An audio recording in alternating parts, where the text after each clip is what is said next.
evening, ladies and gentlemen.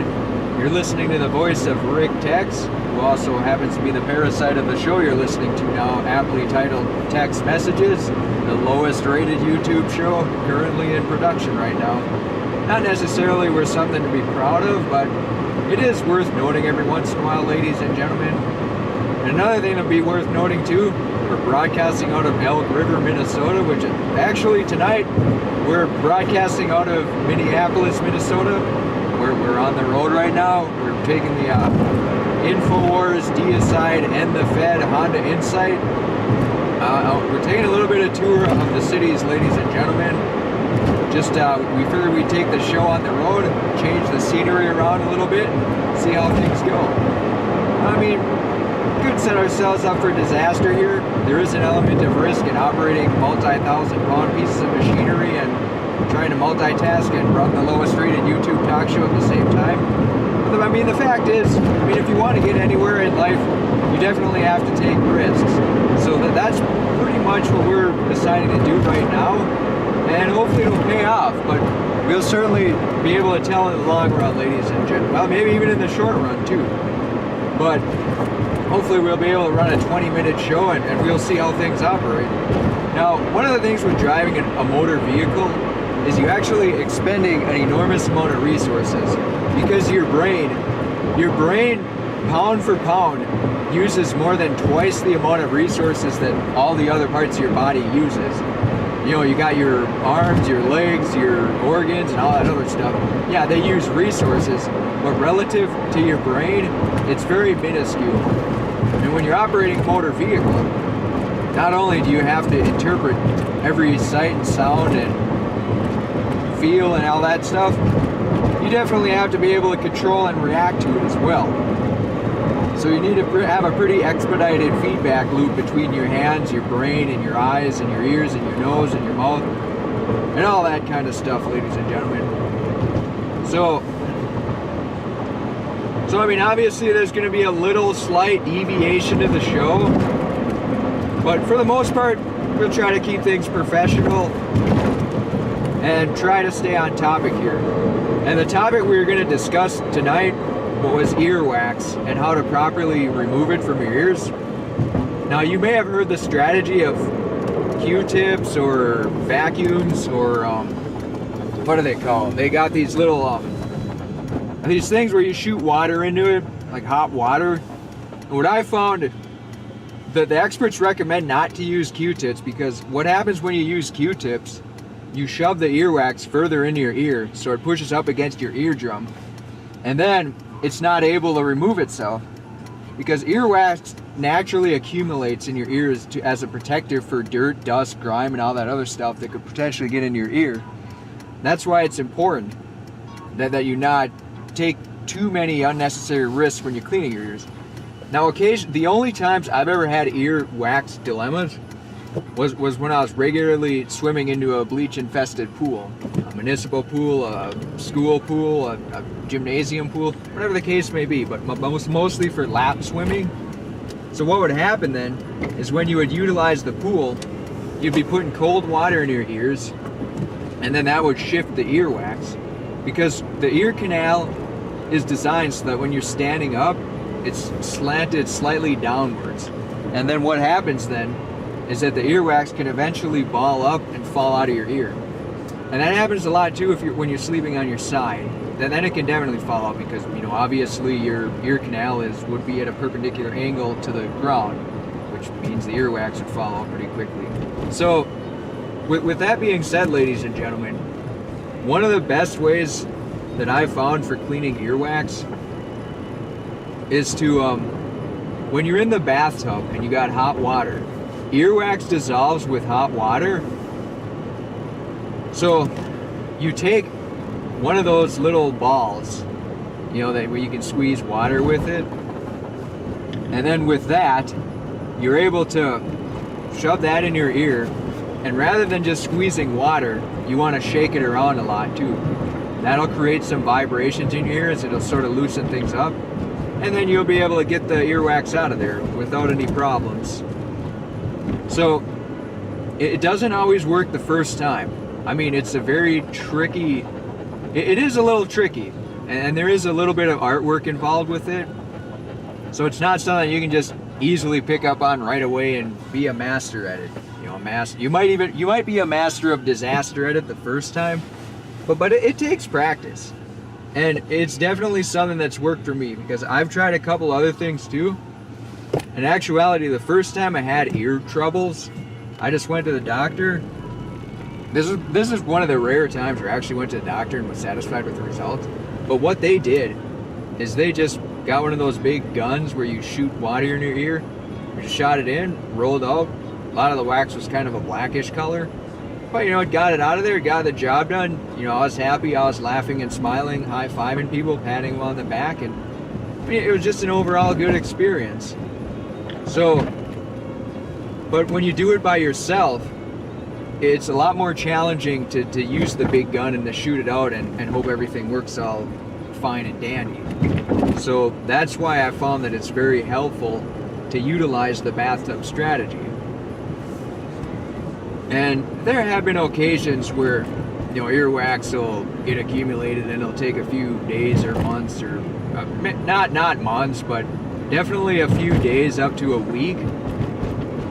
Especially back in the swimming days. I mean, nowadays it doesn't really happen so much,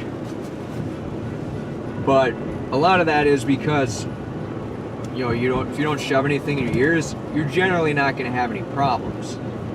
So, I mean, if you are an avid swimmer and all that good fun stuff, and one of the things that I found too is that a lot of people that do swim, they put junk into their ears to either keep the water out, or I don't know what it does, but what the objective is.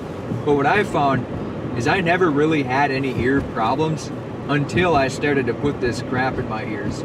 You know, earbuds, earplugs, whatever. See, if you're a deep sea diver and you're going down deep into the water and everything, yeah, the pressure is tremendous, so you probably do need to have some type of apparatus in your ear to alleviate that pressure. But if you're just slapping water back and forth, it's really not a huge deal. Because what happened, when I started using that, I used this little, it was a kind of a waxy type thing, where you shove it in your ear and push it around, and then it fills the void in your ear. So it's supposed to keep it watertight or whatever. The thing never worked as it was intended to, but what it did do is it pushed wax further into the ear, so it got closer to the eardrum. And then that resulted in basically having plugged ears for, the first time it happened, it was a little over a week. And then when it happened again, you know, a few months or whatever later, then that's when I went to the doctor and they used the gun and shot it out, and everyone was happy, you know, pat them on the back and stuff like that. So, I mean, yeah, the earbuds, earplugs when swimming, I'd say they're pretty worthless. You know, in fact, I was having a conversation with the gentleman in the locker room, and back in the swimming days, and he kind of saw that, and he's just like, oh yeah, those things work okay? They work pretty good? I was like, you know, not really, because I didn't generally have ear problems until I started to use these things. So, and then it got to the point where you're kind of convinced that, oh hey, maybe they work, maybe they don't, but I'll just give it a shot and see what happens. So, I mean, if you develop chronic or progressive issues such as that, yeah, I mean, sometimes things will change it, but sometimes we'll exacerbate it as well. That's why it's very important to document things like that, and especially what you eat. Then it definitely makes a big difference what you document, so you can unequivocally trace whether something has a deleterious effect on you or not. But as far as earwax goes, to sum up the topic though, a quick compendium would be mostly just to ignore it. But if it does become an issue and it sticks around for days or a week at a time, then they got these little, they're like a rubber ball, and then they got a point at the end of it. It's used, the one that I purchased was used for desoldering circuit boards. So what would happen is you'd squeeze the ball and you'd suck in all the hot water, then you put it on your ear canal and then start shaking it violently and squeezing the water in. That would usually get most of the wax out. But yeah, it takes practice, so like I alluded to earlier. So that's probably the best thing to do. Q-tips, you definitely want to avoid them. pretty much any health expert will tell you that same identical thing too, to avoid the Q-tips. And the problem with the gun is, it appears that it might only be available to people, to medical professionals. So you can probably find apparatuses that function similarly to it, but to find something that's intended for it, apparently you may need some special kind of license, so it might not be something that's readily available to the general populace. But really all you need is just a desoldering device too, and then you should be good to go. But another topic we wanted to discuss, ladies and gentlemen, was human genetic cloning. Now, you've probably heard about Dolly the sheep. That was probably about 20 years ago where they cloned that.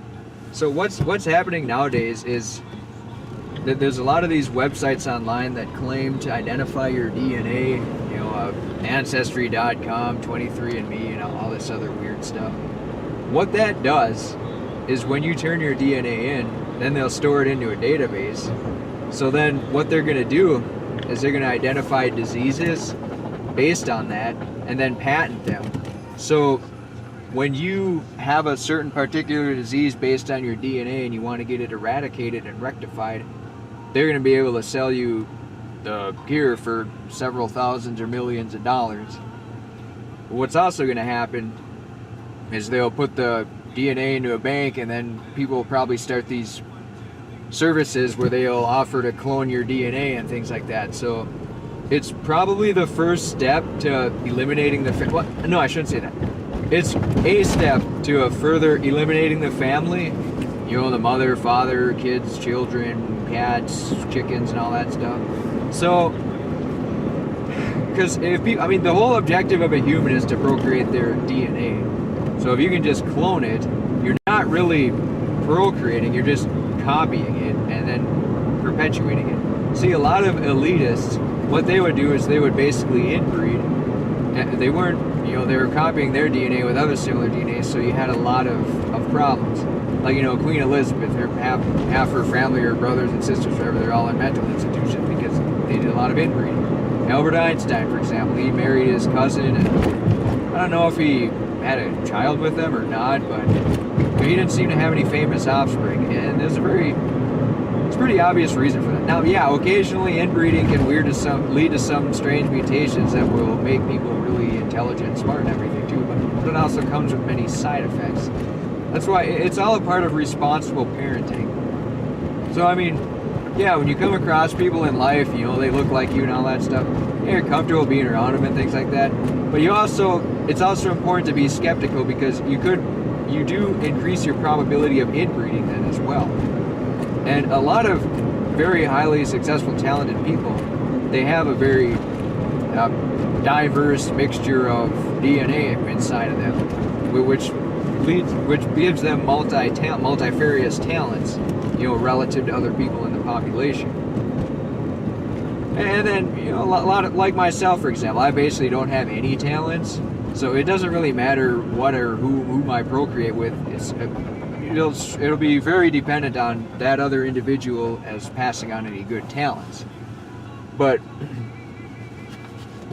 that's usually the higher power, higher form of intelligence that created the human species. Their whole point was just that, when you continue to combine DNA and let it perpetuate and everything too, to see how the human potential, more or less, to see how great people could get. So that's why that's why there's a lot of poison pills like inbreeding and things like that, because people just inherently know that when they inbreed, they're gonna have an ass full of trouble. A long time ago, I did an original Tex Messages episode 9, I believe it was. It's about hamsters, but what had happened is I bought I bought 2 hamsters, and I presume they were related somehow. But then they had an offspring of hamsters, and then that offspring had more offsprings. But what ended up happening is you know, the father would procreate with the daughter, then they would have kids, and it was just a big mess. I mean, I was pretty young at the time, so I didn't quite understand that animals just basically have sex and eat, and that's pretty much all they do. I thought there might be a little bit more to the existence of animal in life, but apparently there wasn't a whole lot more. So what had happened when they would have children or kids, little baby hamsters, whatever you call them, some of them were albino, so they would have red eyes and of course the white skin or the white fur, probably white skin too. But some of them just have really rough, horrible looking fur. It looked like they just were greasy or oily all the time, and rarely one would actually look normal. But I mean, as far as, I mean, they'd all have 4 legs and 2 eyes and all that stuff too, so I mean, they weren't like complete mutant zombies that were totally unrecognizable. So there was that from saving grace too. But I mean, for the most part, creating that microcosm was able to teach me the dangers of inbreeding. And I see, that's one of the other problems with polygamy. If you have one individual procreating with several members of the populace, you're gonna start having a monotonous population. And then pretty soon everybody is your cousin or distant cousin or everything, so then it's impossible not to inbreed. A lot like of plants, for example, when you save seeds. See, what I usually do is you could take the biggest, baddest, smartest, most intelligent, best social skilled plant and continue to procreate it just so that you want the best of the best. But what happens then is you rob yourself of any diversity. So what I usually do is I try to take seeds from as many plants as possible. It doesn't matter what their characteristics are, how well they grow, how hardy they are in the soil and everything. Because one plant, 1 square foot of soil on one end of the garden could be completely different than on the other end. So I mean, plants are just going to naturally grow differently where they're grown and how the sun shines on that area and what type of minerals happen to be deposited there. Maybe if an animal died there, was buried and honorably buried there at some point, it's going to have more nutrients. So I mean, there's a lot to consider there, ladies and gentlemen. And that's the same with humans too. Every human is born under different circumstances, and some of them have had horrible things happen to them when they're young or when they're old. So it's very difficult to just look at somebody and judge them based on how they look, because you never know what they got going on or what they had happen to them. So while viewing somebody does give you a pretty good idea of what type of DNA they possess, it's also not really quite the whole story. And you see it a lot too. You can look at family members, brothers and sisters, and they look totally different. I mean, a lot of times if I'm working with 2 brothers or whatever the case may be, if you looked at 3 of us, you wouldn't guess which ones were the brothers. So it's just a bit strange, and it does kind of show how closely aligned a lot of our DNA already is, though. So I suppose that makes it even more important to try to at least diversify it in some sense. But I mean, it's probably more important to be able to get along with the person you are going to diversify with, because having a strong family, mother, father, kids, and all that, it definitely goes a long ways. And you definitely see in news media and everything just trying to plant the seed for breaking up families and things of that nature. One of the most horrendous effects, though, is welfare. Because the whole point of welfare is to take the father out of the house and to supplant him with the state, the government. And they even create incentives not to have a father in the house or not to be married. So a lot of obviously there are probably some tax incentives being married. But what happens with a lot of these welfare houses is there might be a boyfriend living in the house, whatever the case may be. But I mean, if they're not officially there or not supposed to be, then it's going to make it easier for the mother or child or whatever to disown or abandon said father, or for the father to abandon said mother or child, however you want to look at it. And I mean, these programs, they may appear well-meaning, but the fact is, a lot of times only about 10% of people in power have malicious intentions, and they're able to hide it and disguise it very well. You'll hear about bills or something that the president will pass, and they have thousands and thousands of pages, and there's no way he can read it. Totally dependent on lawyers to tell him and to give him a translucent compendium of what's consisted on these bills. But they don't always do that. Maybe they don't have the resources to read it all, or they're just too lazy to. For the most part, though, they do a lot of amendments, or they add things to bills, and they'll have a spending bill, and they'll throw in something about human chimeras in cages and all that. So that's why it's very crucial to, like the terms of service, if you sign up for YouTube, it's hundreds of, maybe even thousands of pages, and very few people are gonna read it all. So it's just one of them, it's just one of them legal things that you always know could come back to haunt you.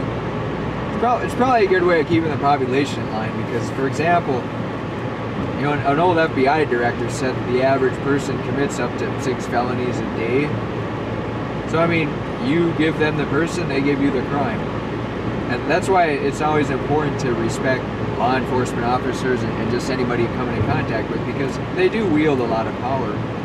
And if you have a poor attitude, or if you appear to be an unproductive member of society, they won't have any problem wielding that power. Now, that doesn't mean if someone hates you, they're going to come after you, because there are some safeguards in place to be able to identify and prove that somebody is coming after you with malicious intentions if they're in a position of power. But by and large, it's a good rule of thumb to follow just life in general, to have a good positive attitude towards people. Now, that doesn't mean you don't need to have strong opinions, or you should abandon your opinions, or you should be afraid to express them. Because a lot of people died to have you be able to express your freedom of thoughts. Most people, if you be yourself, most people aren't going to like you. But the 5 to 10% of people that do like you, 15% of the time, they're going to be very good friends and people that you will very much appreciate to be in the company of. And of course, when you meet new people too. See, my philosophy is I'm the type of person that has to be liked by everybody.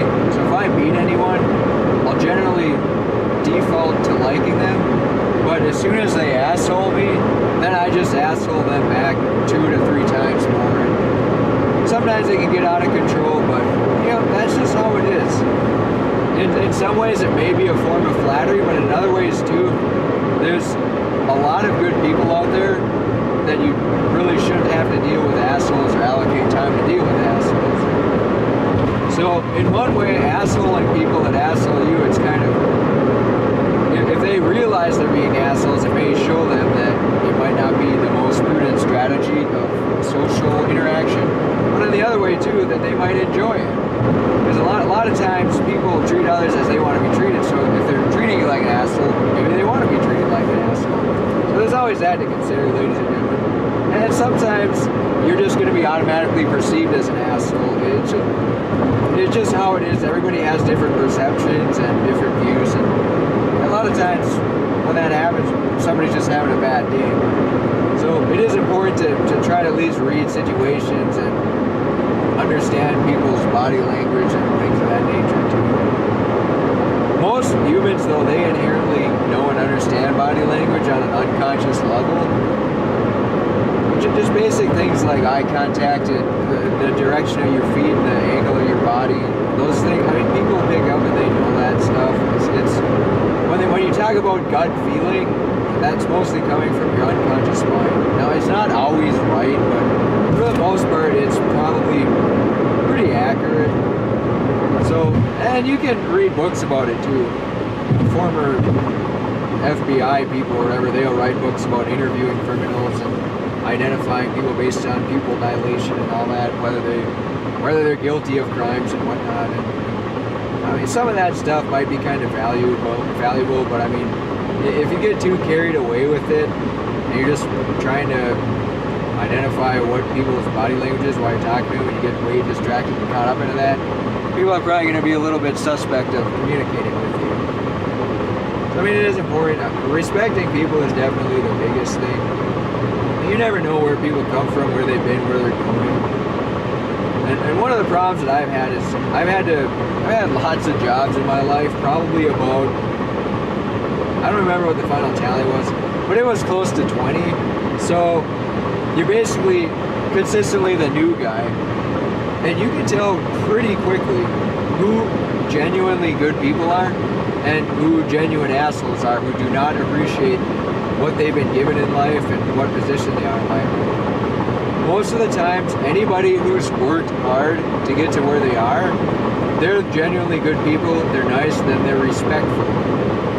And then you got some other people who are generally given positions, whether it's through family, nepotism, or some people are just very gifted at things too, so they don't have to work too hard. They also may not have the best attitude, but by and large, people that work hard, work smart too, they're very respectful of you. And in turn, it's easy to be respectful of them. Like I've said before, if you come across people that aren't respectful of you, then you don't need to respect them. It's just easy enough to asshole them. If they're going to be assholes to you, then there's no point in being nice to anybody. That's an asshole. Because that's how they want you to act, if that's how they're acting. It's kind of a win-win, too.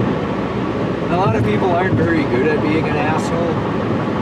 And some people, genuinely good people can play along, but there have been people that I've come across in my existence that are, I don't know if you could call them angels in human form, but they're definitely very, very generous people. I can never imagine them even being pricks in any sense of the word. So most likely though, those people probably don't get assholed very often. I mean, somebody like me, sometimes I'm a little all over the map when I'm interacting with people, so it's pretty easy to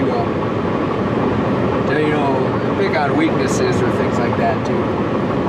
With that being said, ladies and gentlemen, looks like we're departing Murderapolis, and maybe we'll have more shows like this, but for the most part, this might just be a one-shot deal. And thank you very much for listening. We hope you enjoy the broadcast of Tex Messages. And we salute you. And Merry Christmas and Happy New Year.